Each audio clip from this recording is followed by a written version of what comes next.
Today, we're diving into a piece called Harmonious Echoes. It comes from a Malaysian teacher, Cikgu Emmet, who got to thinking about a really fascinating question.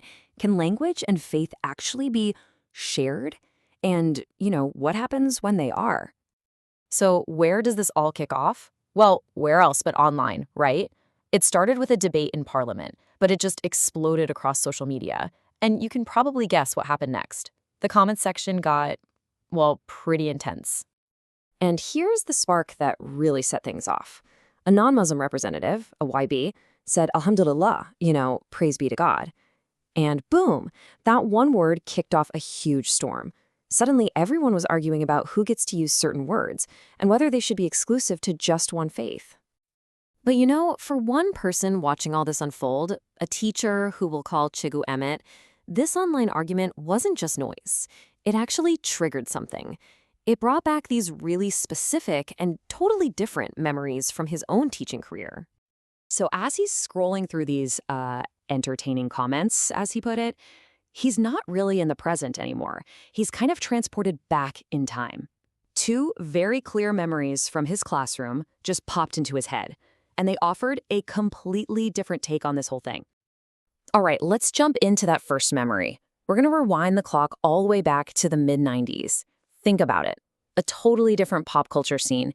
And social media was, well, it wasn't a thing at all. Okay, so picture this. The year is 1996. Cikgu Emmet's teaching at a high school in Sarawak, over in Sarawak.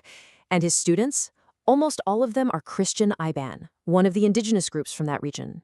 Now, to really get what happens next, you need a little bit of cultural context. At this very moment in time, there was this Islamic Nasid group called Rayhan, and they weren't just popular. They were an absolute phenomenon. I mean, their music was everywhere. So one of their biggest hits was a song called Puji Pujian. And the thing about this song was, first, it was super catchy. But second, the lyrics contained something really significant. The Shahada. That's the Islamic declaration of faith, right? The absolute core of being a Muslim. And what does Cikgu Emmet see?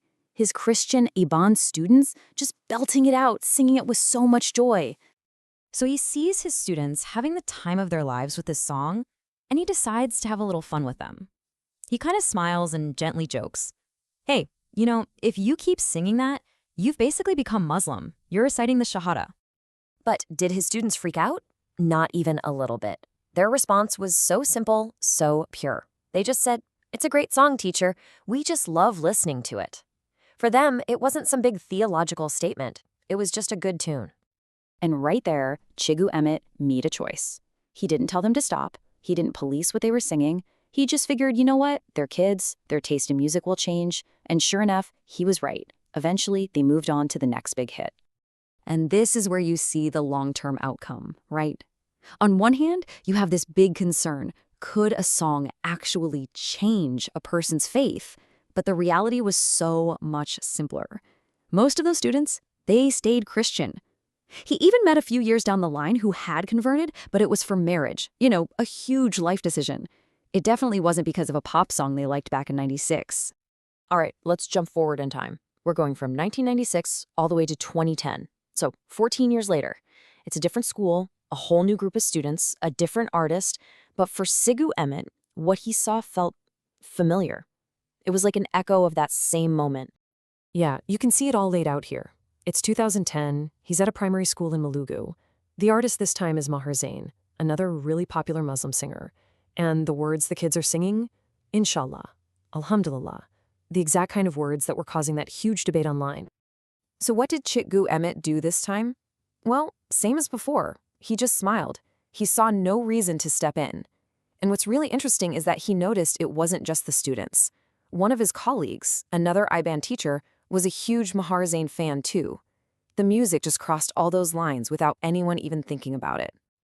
Okay, so you have these two stories, right? More than a decade apart, but they paint this picture of harmony that is just worlds away from those angry online comment sections. It really makes you wonder, what can these little moments teach us about how to live together? Well, for Cikgu Emmet, the answer seems to be in what he calls the Sarawak way. It's not just a nice idea for him. It's the real, everyday harmony that he sees and lives all the time. And look, this isn't some vague, abstract concept. He gives real, tangible examples. You've got non-Muslims saying Assalamu alaikum as a greeting. You have people from all different faiths getting together to cook bubur lambuk during Ramadan. He even talks about non-Muslims tuning in to listen to lectures from well-known Muslim scholars. And what's the one thing that connects all of these examples?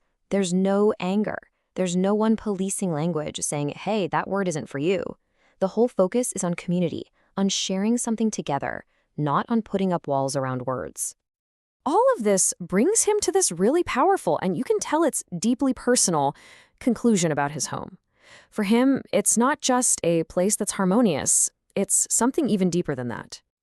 He has this beautiful phrase for it. He calls Sarawak a land of healing. His idea is that this atmosphere of peace, this everyday harmony, it can actually mend a person's soul. And when you think about all the anger we see online, wow, that is a really powerful thought. And this really gets to the heart of what he believes. For him, guidance, that comes from God. It's not something people get to control. And it definitely doesn't belong to any group that feels their religion is so exclusive that they can't even share its words. So, that leaves us with a final question to think about, doesn't it? When you look at Siku Emmet's story, where is harmony really found? Is it in policing words and building walls? Or is it found in the simple, everyday act of just sharing them?